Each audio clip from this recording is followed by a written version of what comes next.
You can make it as a wall decoration or for the baby to play.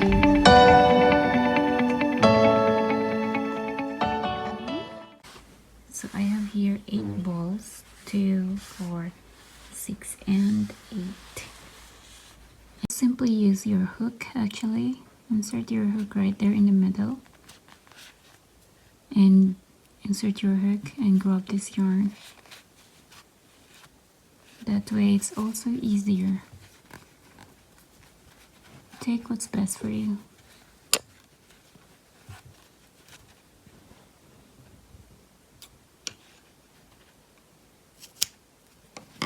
And here you have it all finished.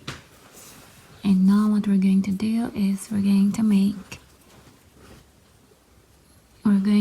them all together. I'm going to put them all together. We're going to put all the tape together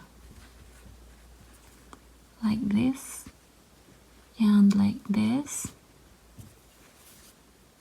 and like this and like this. What we're going to do with this one here is we're going to make a knot.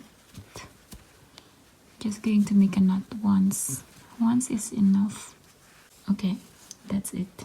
And we are finished.